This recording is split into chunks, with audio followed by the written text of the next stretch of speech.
And welcome back. It is WEF Weekly returning to your screens throughout the Winter Equestrian Festival. We're going to bring you everything that you want to know about the world's biggest horse show. Whether it's five-star Grand Prix or itty-bitty jumpers, hunters, dressage, a little bit of all of that will be on our menu throughout the season. Join us as we start on the road once again through 2026.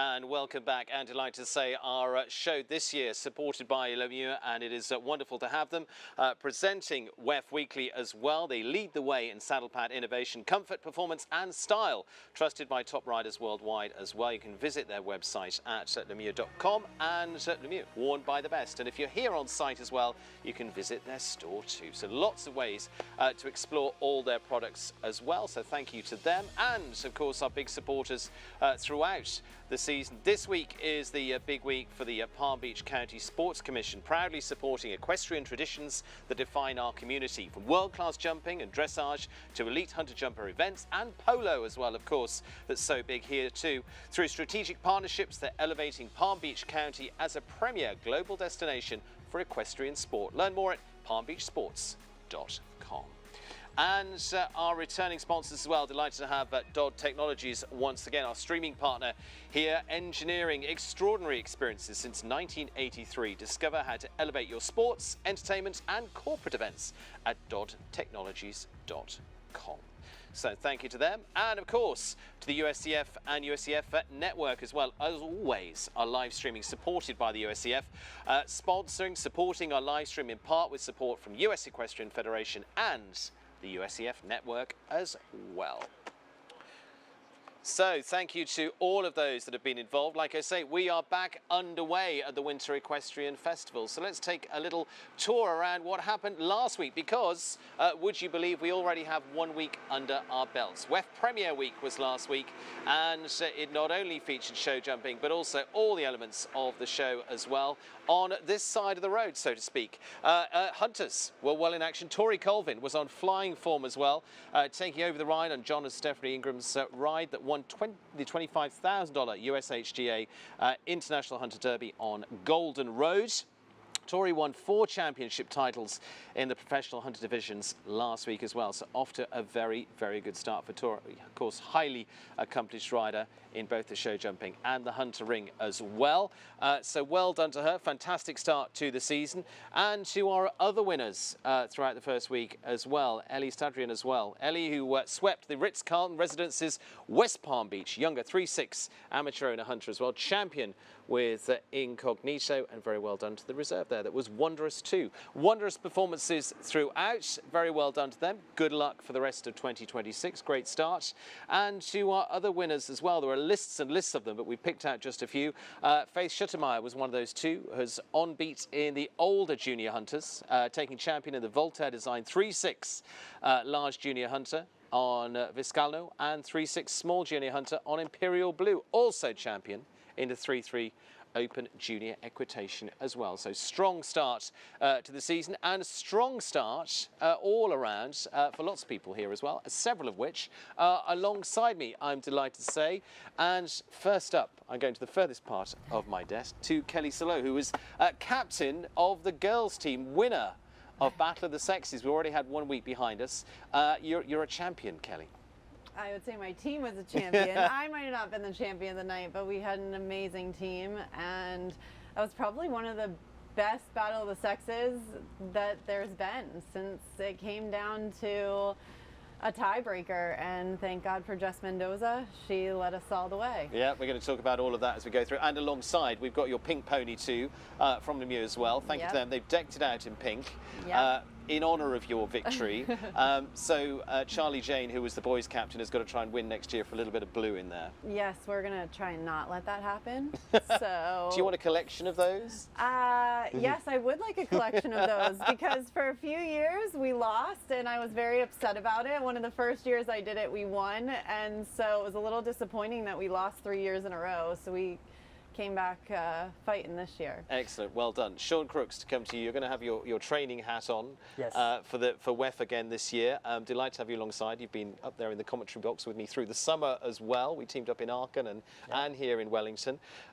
Sean, it's a good start to the season right now. Thankfully the sun's out, we're ready to go. But last week is really where everybody starts to dip their toe in. Yeah, everyone's around the show, getting their feet wet, training at home, coming to the show, you know, just getting their feet here and seeing what's going on. Looking for new horses always. You know, I've seen everyone running around the show, excited to be here, and Grand Prix winner here next to me. So, absolutely. Yeah, it's exciting and just a great first week to kind of start to slowly get into things. Well, Michaela Langmeier, very well done to you. You weren't slowly getting into things. You won our Dodd Grand Prix on week 1. Fantastic start to the season. How does it feel to start that way? I think it's a great way to start, and hopefully we can keep the ball rolling. we shouldn't say it's downhill from here, but Yeah. it's a great way to kick off because you've got so. Talk to me about your horse a little bit there and the success there. Yeah, I've had her since she was 6 years old. I've brought her up from a young horse now to FEI horse. She's in this week for FEI. So it's just really exciting and rewarding to, you know, see her progress and, you know, to be able to win classes like that. Well, I can tell you, looking through the history books, we've had people before win that one and win the following week. So Okay, you've got a good way to start. We're going to go back to Saturday night, and our first Saturday night of the season. Traditionally, now slightly different because this week will be our first Grand Prix. Battle of the sexes, as we're seeing from our screens here. Pink tutus. Blue outfits from the boys, girls versus boys, 3 phases of competition. We have the relay, we have starting off the speed, and we finish on the match race as well, which we can see here, where they literally go head to head over a mirrored course. Kelly, your team were the winners, but it was really actually was an exciting night. It was a very exciting night. I think we had a really great group of men and women this year. The men always seem to have the same team. And They've won the last 3 years on the bounce. Yes, and we put some new people on the team and just were a little bit creative. And again, like I said, we came fighting and all the girls really wanted it this year. Not saying the boys didn't, but they tried. Yeah, they tried. It was tough, and yeah, even down to the last match race between Charlie and I thought I had him, and I happened to catch him out of the corner of my eye, and sure enough, I mean, I ended up kicking down a jump because I got excited and wanted to go. So I think the girls and the boys really gave it their all this year, and it was made out for a great show. We'll look at the winning head-to-head in the end in just a moment, but it was slightly different this time around because we actually, to use the football term, we went into extra time because we tied all the way through all the phases up to that point. It was still equal at the end, so you had to pick a rider, Charlie picked a rider, Yep. and they had to go again head-to-head over the mirrored course, which we'll see in a minute. But we've had a tie in the past, but we've never gone into this extra time rule, have we? No, never have, and it made for a very exciting night. I would say that Charlie and I both had a very good idea of who we were going to send in last, just obviously watching and, you know, seeing the horses and picking some of the fastest riders that you see at the top of the sport, and so it really made for a good challenge and was fun. Full stadium in there to start off the season. They're quite a noisy crowd, which is great actually. It is a very noisy crowd, and I would say that it helps and sometimes hurts because I don't typically listen to the crowd or hear, but the announcer in the crowd gets in your head a little bit, and it makes you either go faster or sometimes make some mistakes. Which was me, so I'm going to stay quiet on that. No. But it was interesting how many people said to me, "We can hear what you're saying," or or would respond to what you were saying, which normally you would be pushing all of that out. But it's a little bit 100%. different in that we add that over the top this time. Yeah. We're going to take a look at the winning round. It was the extra round that we put in there, as you say, Jess Mendoza against Luis Larrazabal. So I mean, two of the fastest, not just in this competition, but on the circuit, full stop. Here we see them going head to head, and really there wasn't much in it early on. No. It actually surprised me. Luis was the one I was worried about right from the very beginning, before we even got to this round. And honestly, I'm not sure if the pressure got to him, but the horse a little bit appeared to run a little bit out of juice. And I think, it's hard to come down to that last round, and Jess just laid it down. And that final line there, like we saw 1 or 2, you have to be chancing a little bit at that point. 100%. You have to chance, and he was giving it his all, and it was a little bit of bad luck. And okay, the horse had jumped 4 rounds, but for sure, he gave it everything he had, and you got to take risks at that point, especially with 2 fast riders like that. Any holding back, you're going to end up being a second behind. Fun way to start the season. We didn't get too serious at this point. We had a serious Grand Prix on the Sunday, which we're going to talk about in a second with Michaela. But it is nice to start it off with, we were sort of crossing over that week between New Year and the end of 2025. A nice way to sort of kick it off with a bit of celebration. 100%. And it was always one of my favorite classes of the year. It's always fun to get in there under the lights and get the crowd. The crowd's amazing, and it puts on a really good show, and it just is very exciting, and not as much pressure as maybe some of the 5 stars, but you get to go in there and you put pressure on yourself and with your team, and it's just really fun to get started and exciting. Have either of you caught into the whole of the game of the Battle of the Sexes before now? Are you tucked up in bed ready for the big Grand Prix at that point? I haven't been able to do one of the Battle of the Sexes yet, but it does look like a lot of fun. Yeah. I think I retired from show jumping before it was even. You didn't have to do that just to avoid I haven't it. trained in it. Also, maybe next year. Maybe next year.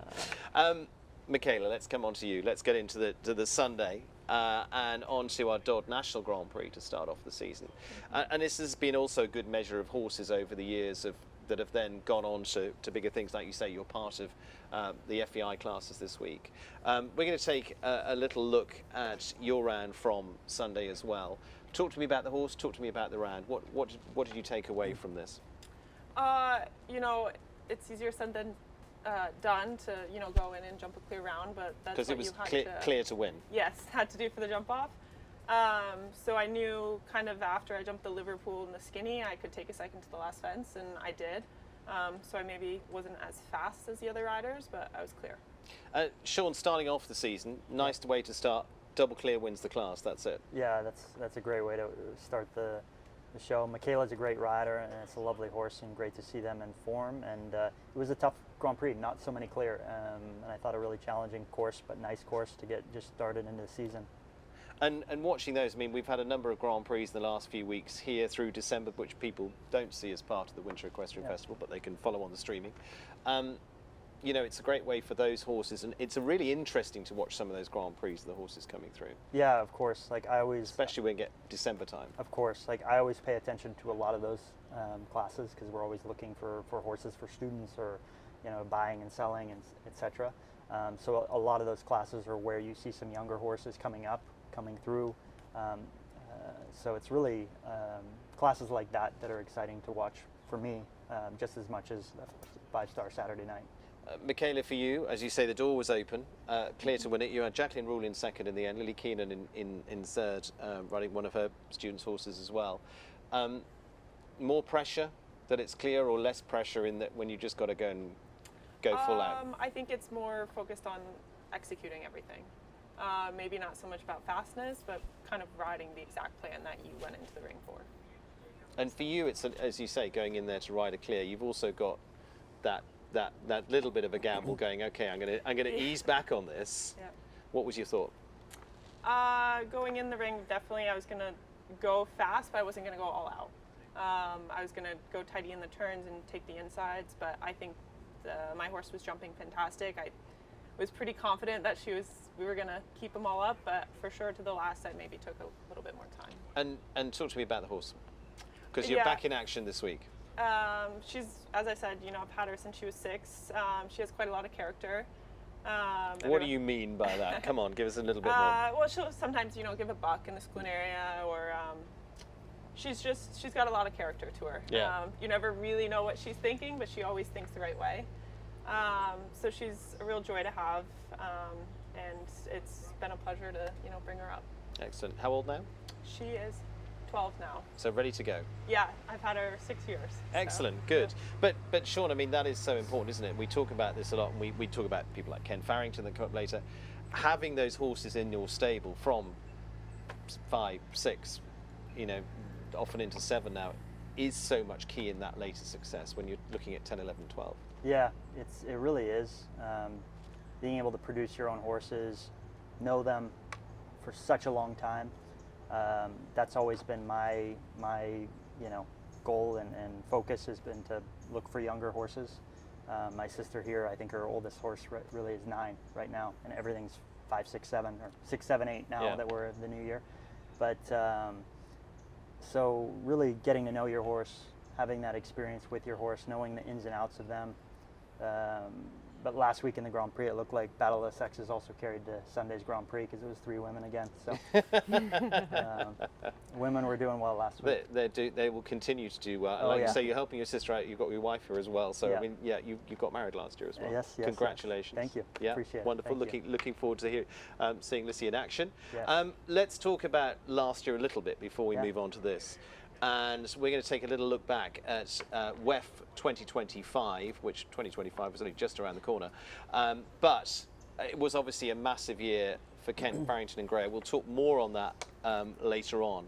But the importance is that the way you start the year, isn't it, Sean? Yeah, it's so important. Kent really is so good at planning his year, planning his showing. You never see him overshow. He always has a big group of horses that he can really keep his horses fresh, fit, focused. That he does unbelievable, and he's always had a great plan coming here to Florida to really set up his year. I saw him in Geneva the morning of the Grand Prix. He was on the rowing machine cranking out rows because he was disappointed he didn't win that top 10. And I saw him after the Grand Prix, and he said revenge, and he was obviously it was a huge year for him. He's always wanted to win the Grand Prix of Geneva. I was there a few years before when he had a chance on Gazelle and had the last jump down when Martin Fuchs won it on Leone J. And you know, you never know when those opportunities come up. So now the big thing last year was not only did they win one 5-star Grand Prix, they won back to back. Kelly, you know, having been here, that is some achievement. No, it's so much everything he's done this year has been an unbelievable achievement. But yeah, to win back-to-back Grand Prix, 5-star Grand Prix is unbelievable. And if we're looking at that, Michaela, I would put my money on the table and say that is not going to happen again, because that's not easy here. No, it is not. You have some of the toughest competition the whole year here. Those are the 2 of the Grand Prix that we saw. We also saw Emily Conter winning on week 9 as well. Christian Kukuk, of course, going into the Rolex Grand Prix. Let's just go back to Emily here as well. Again, Sean, it was a massive season for her, doing well here, but she carried that on through 2025, didn't she? She was on Nations Cup. She did very well for Belgium. Yeah, she did. Fantastic horse. Emily's a great rider, hungry, just a kind of a passionate rider herself. You know, Florida, it's great coming here because you can really make an elite plan for your horse, whether it's jumping smaller 2-star level and then moving up to 3-star, 4-star, and then really focusing on a 5-star level to kind of get that experience and go in the ring and try to win. And sometimes it takes just one win to carry you through on your, you know, 5-star career. I mean, it's really. And that was her launch pad. That was her launch pad. So. Very definitely. Going back to the ladies winning. Kelly, we then went. How do we get even bigger than that? Christian Kukuk then went back to back to win the Rolex Grand Prix, the US Equestrian Open there. From his point of view, I mean, an amazing day for him. He also became a dad during the middle of the night in the run-up to that. Yeah. That's not easy to keep your focus, I wouldn't imagine. No, I can not imagine that at all. And that was an incredible night. That horse is unbelievable. he did obviously rides fantastic, and it was very exciting to watch. And yeah, to keep the focus when you just had a child is quite remarkable. Yeah, well, he didn't get to have much sleep. I think he had a quick nap during the day. Whether he hit the rowing machine the same as Kent, I don't know. But either way, it was a great race all rounded out. Michaela, from your point of view, I mean, how much do you take away from watching all these guys during the season? I think a lot. I think you can learn a lot from watching these guys, just flatting the horses to the split area, to their tack, and their program and what they do. I think it's really important to watch. Just get out there and watch them. Shauna, are there any ones that you sort of say to pupils, go and sit and watch that rider out there? Yeah, a lot, and it really probably depends on the pupil, their style as well, because you got to kind of match yourself to someone who rides similar to you, or someone that you want to ride like. So the fortunate thing is you have here so many international riders, so many Olympic medalists. So really, take your pick, Yeah. And there's so many good young riders here. Majority of what I learned in my riding career, because I wasn't the most talented, so I spent most of my time on the ground was watching. Yeah. And so I think that's the place to really do it here in Florida, is just watching. Yeah. So Kelly, same for you? Same. In any of the different rings, you can learn so much for any of them, from watching them train the young horses to the top 5 stars and schooling area and everything that they do.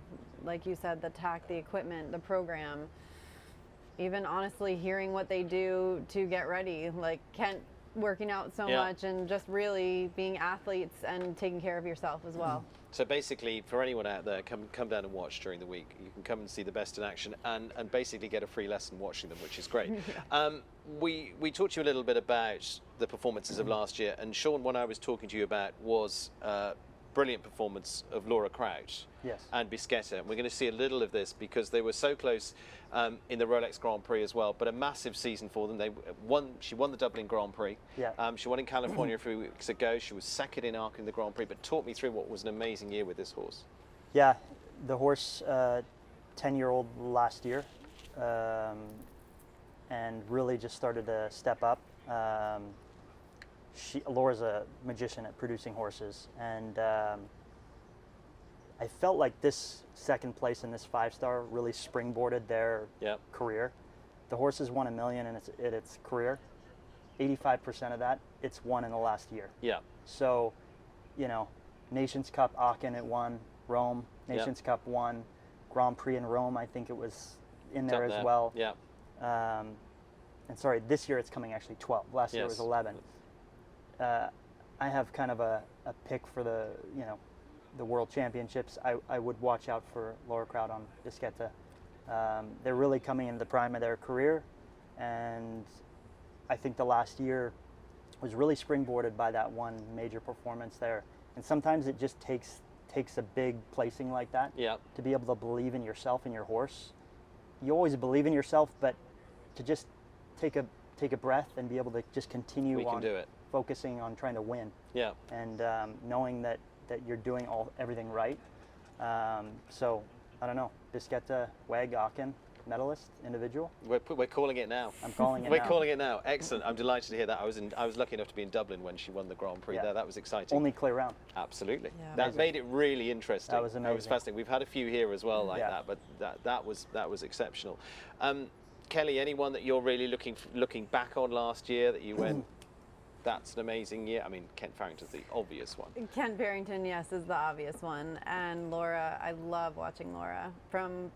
Just like you said, she is a magician producing horses, and to watch everything that she's done through her career and continues to do is unbelievable.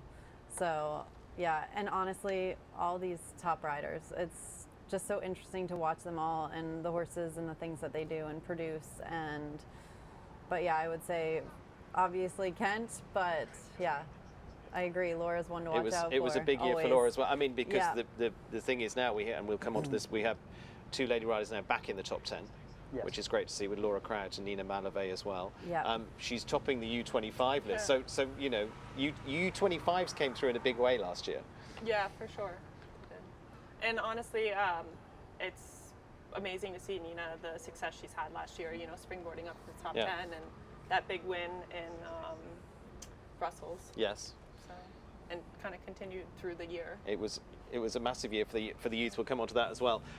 We talk about here in Wellington now, Wellington International, one of our strap lines is where champions are made, and we're actually going to just reflect on one of the champions that has been here in Wellington that retired at Christmas, and that was the Great Explosion.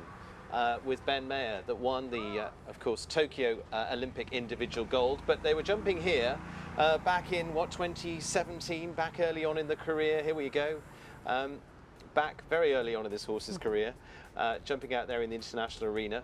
But, I mean, by the smile on your face, Kelly, I mean, this was just such an impressive horse. He was so incredible, and it was like watching an equitation horse go around.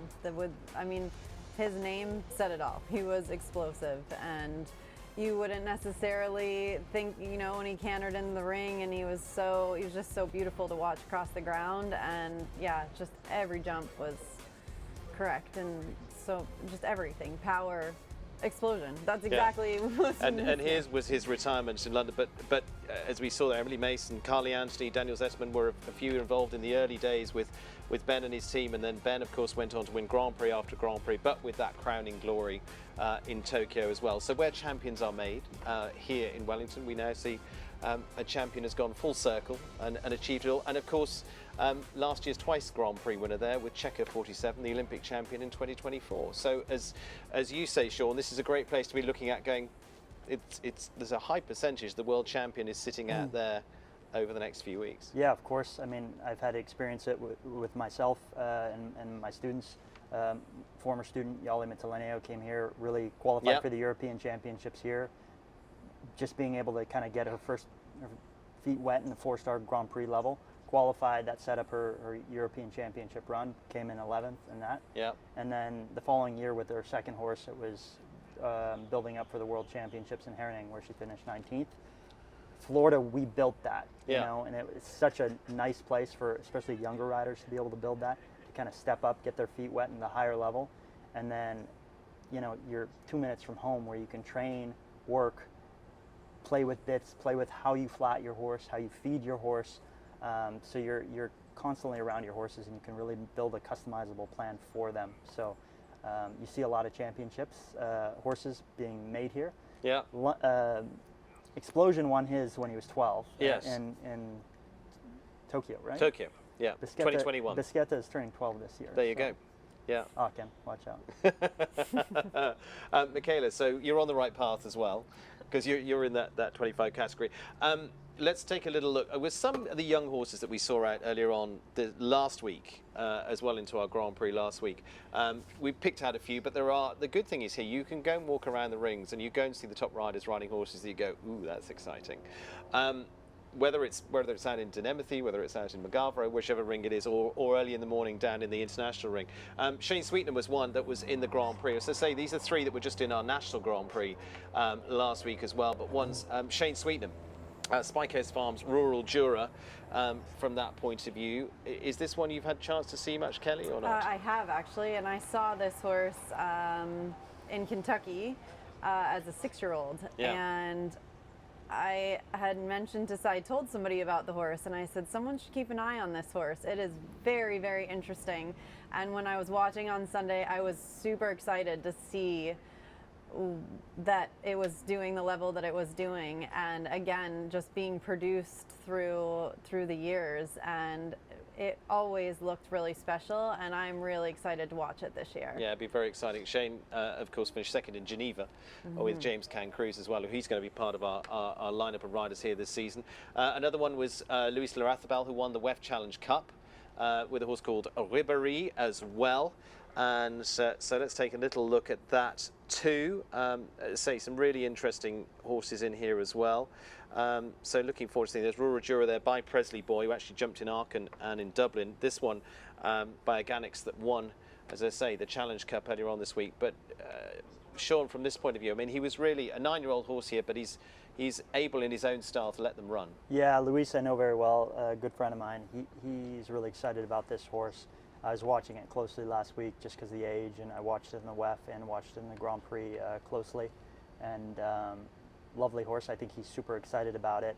So you got some really good horses in there, and back to Shane's horse as well. It's a same mother as Killer Queen. It's got a amazing breeding line, that one, and both really interesting horses, and I'm sure they're both really excited about the future of those animals. Absolutely. Shane's one coming from Spy Coast Farm, Presley Boy, and Le Chin de Muse. Yeah, Le Chin, yeah. Michaela, one that was competing against you as well was Richard Vogel. You got the European champion up against you on Sunday as well, with Michael Jackson, with a horse by de Montesemi. But again, really, we're just looking Richie Vogel out here.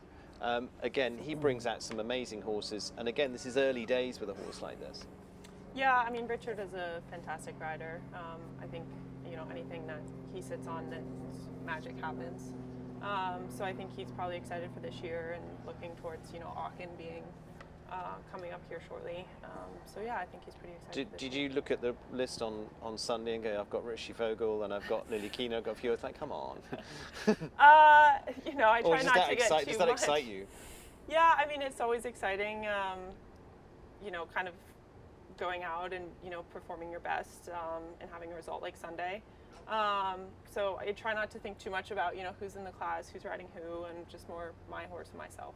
Excellent. So. Well, any others you want to add in on the list that you're excited about seeing this season yet? Or we might catch up on this in a few weeks' time as well. Yeah, I think we can catch up on it. We'll catch up in a few weeks. There's so many good ones. I know we've been seeing quite a few even today out in the other rings.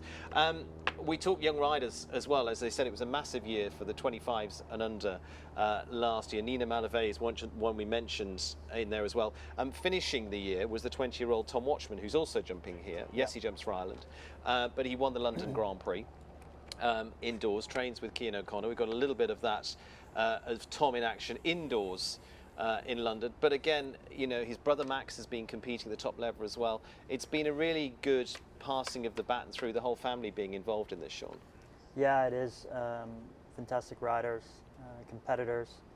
Really, their life revolves around horses, and horses revolve around their lives. It's really cool to see. They're great riders, great competitors, and really nice guys. And Tom gave it all in London. He was not hanging back there. He did a fantastic. His first 5-star Grand Prix win for him. So I say he's going to be on our lists this year. So we give you a little bit of who's going to be on the list. The last few months as well, Michaela, we've been seeing in action. We've got a little bit of Olivia Sweetnam. Of course, who won 2 big equitation finals as well with Washington, and won the medal final. Where Dad has already obviously flying the flag for the family, but Colin and Olivia from the kids' point of view, and she had a sensational year as well. I mean, what have you seen of her? Yeah, I mean, I think Olivia is a top young talent coming up. I think she's got a great group of horses coming up. I do think there's a lot of young U.S. riders that really are, gearing towards the top of the sport. JJ Tarano's another, won the Maclay finals. Yep. He's been jumping here. Last week he was jumping in the international arena as well. And again, they're just coming, I mean, they're still teenagers, some of them. I mean, 15, 16, so they're not quite able to compete in the FEI classes yet, some of them. Yeah, but for sure in those national classes, they'll give you a run for your money. Well, JJ, well done on a good season as well, both of you there. But I say there's going to be a long list of them. Nina Malavey, though, was the absolute standout. Like I say, tops the under-25 ranking list. Started fantastically here in Florida. Won the Brussels Grand Prix, the Rolex Grand Prix series that class. But I mean, just had strings. Kelly, I mean, she had an amazing season. Yeah, amazing. She's an incredible rider. She's a great string of horses, and she's a hard worker. And it's been really nice to just watch her move up the levels, and even watching her, do those U25s, and now jump everywhere and winning everywhere. Yeah. And it's really, really exciting to see, especially at such a young age. Absolutely exciting horses with the Rain family there as well. So those are just a few of the young riders, but Michaela, we're looking forward to seeing many more of you this season as well. Yeah, so yeah, we've started it off well. Yeah. Yeah. lots to look forward to this year. We've been also asking a few of you of what you think as well, what you're looking forward to seeing. You've been letting us know what's exciting for you, whether it's winning ribbons, whether it's riding here at Wellington, or even just coming along to see some of the big Grand Prix as well. So we're delighted to hear from you about that. You can also stay in touch with us now as well. Let us know. Often it's through our social media, but we also have an email for you to let us know all about what you're up to. That is wefweekly@wellingtoninternational.com. Email us any of the questions you want us to ask, any of the riders you'd like to see on the show, and send us some of your videos as well of you competing wherever it is, or if you're here at the show, you're enjoying one of the Saturday nights, or you're just here during the day, send all of that to us. We want to hear from you as well. We want to get you much more involved in the show this year as well. So we want to hear from all of you watching at home, like I say, nice and easy, wefweekly@wellingtoninternational.com. So loads coming up this season, lots to look forward to. I'd love to pack it all into one programme, but I think looking at what we're going to have ahead of us, it's going to be so big. Kelly, massive season ahead. Let's take a look at the increased prize money that we've got this year. We've gone up even further with the 5 stars this year. Our 3 5 stars to kick off are all $500,000 now. That's been a big change over the last couple of years. Fidelity Investments 5-star Grand Prix to start off. New sponsors Modon, delighted to have them on board. $500,000 Grand Prix, $500,000 Bainbridge Companies, and $1 million Rolex US Equestrian Open Rolex Series event. Kelly, we've finally hit the million. We've been waiting for it. Exactly. No, it's really incredible what they've done, and yeah, there's no place really like it around, and the amount and everything that they're giving back to the sport and putting in for us, and bringing crowds, which is very exciting because you don't normally see that other than in Europe, and we're very thankful. Yeah, big prize money there. Sean, as Kelly said there, and I know, it's, if I look around, you can still get tickets to go and sit and watch in the seats, but anything else is pretty well sold out, sold out, sold out. Very little availability for anything this season because it has been so popular in a great way. Yeah. As Kelly said, that's great to see here. Yeah, great to see the prize money increasing. I think for the top level riders, it's great to see. These horses are you know, it costs a lot of money to build the teams around these horses and the horses themselves. So it's great to see the prize money reflect that. Rolex has done an amazing job with that help of sponsorship, and really excited to see this year coming forward. Looking forward to it. Michaela, from your point of view, like all of you, you're all competing in all the rings here. There's been a lot of work here on site, again, between last year and this. A lot of improvements from that point of view. It's made it, again, it's the place to come to bring your championship horses for the future, and for all levels. Like we say, the great thing is here, you can go out there, it's itty-bitty jumpers, yeah, and it's people enjoying every bit of the sport. No, they've really done an amazing job. You see a lot of difference in the facility this year, and you know, part of that is the increased prize money, which I think is going to make fantastic show jumping this year. Excellent, looking forward to it. Well, you've taken a chunk of it to start off with, which is great, and you've had a piece of it as well. Yeah, it was nice. So Sean, it's just left to you now to take a piece, but there's plenty of weeks. Looking forward to that. Let's remind you what's happening this week as well, because also dressage kicks off too with the first of the World Cups, first of several throughout the season, and of course Friday night is the big nights over at dressage as well, the first of our FEI World Cup qualifiers. Looking forward to that, and we also know we've got some big names coming through the season. I'll keep that a little bit under wraps. We've got some massive names coming in from the world of dressage into later weeks as well. Looking forward to that. This week, back to this week, week 1, it is the $32,000 Adequan WEF Challenge Cup. Already had one stage of this last week, but of course it is week 1 and into our first FEI one, and that will be underway tomorrow, so join us for that as well. Again, you can watch all of that, wellingtoninternational.com/live.